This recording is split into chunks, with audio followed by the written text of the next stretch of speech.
Yo! What's up guys? Good morning! Ayan, March 26, mag-harvest na tayo ng sisiw. Time check, alas 8:12. 6:30 tayo nagpakain ng mga alaga natin. Katatapos lang natin magpakain. Na-consume natin yung 1 oras at kalahati na nagpakain. Natatagalan kasi tayo sa paghugas ng mga container nila. Inuman ng tubig. Pero pag sa hapon naman, 1 oras lang. Ganun katagal tayo nagpapakain sa mga alaga natin. Nakukonsume natin ang 1 oras. Sobrang 1 oras. At i-harvest na natin itong mga sisiw. Ay, hindi pa rin napisa talaga. Halagang hindi mapipisa na ngayon. Yeah. Yan. March 26 at mag-harvest tayo. Ay.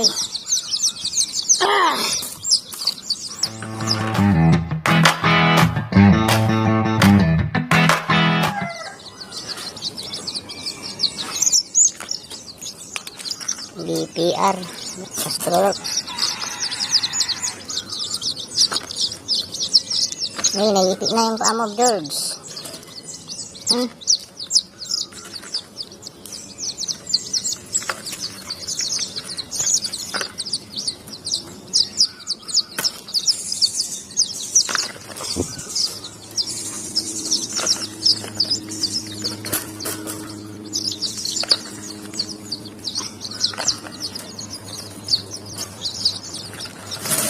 Yan, 2, 4, 6, 8. Pero mapipisa tayo na ito.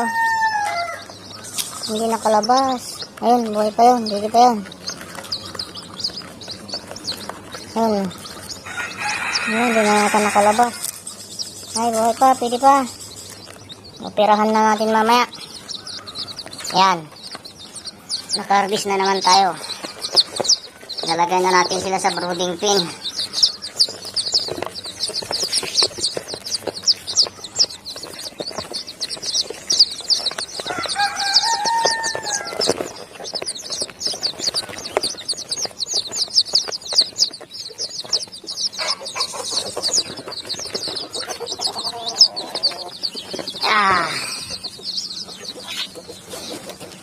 Yan, naka-ready na. Ni-ready na natin kanina. Yan.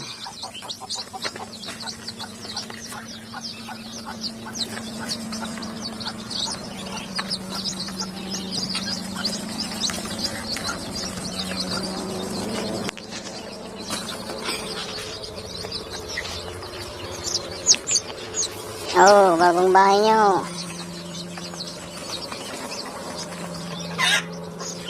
Hey, nahulog.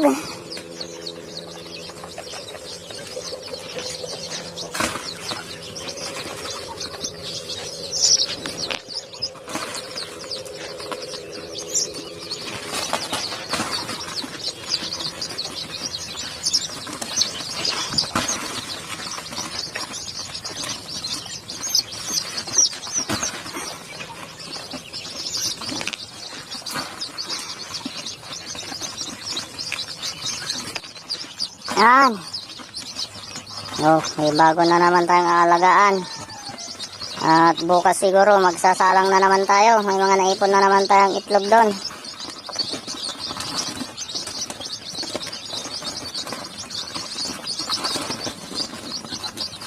Yan. Yan, ito naman yung huling harvest natin. Yan. May 5 pabo. Nakasama nila. Ito, malalaki na sila. Yun, marami ito, marami.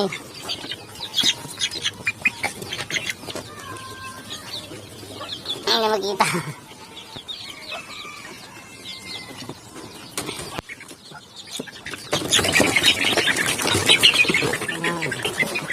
Lahat ng brooding pin natin may laman.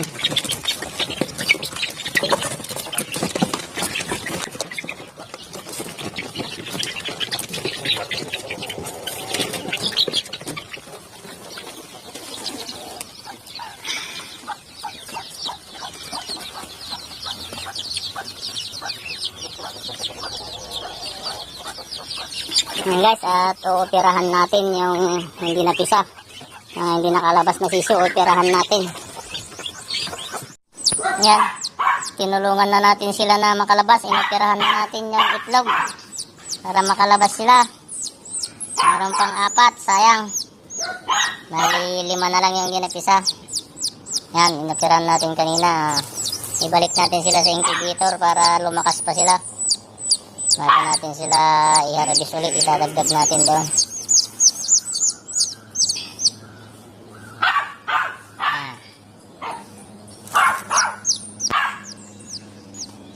Iniintan natin para lumakas kayo. Babalik ko kayo sa incubator. Bye.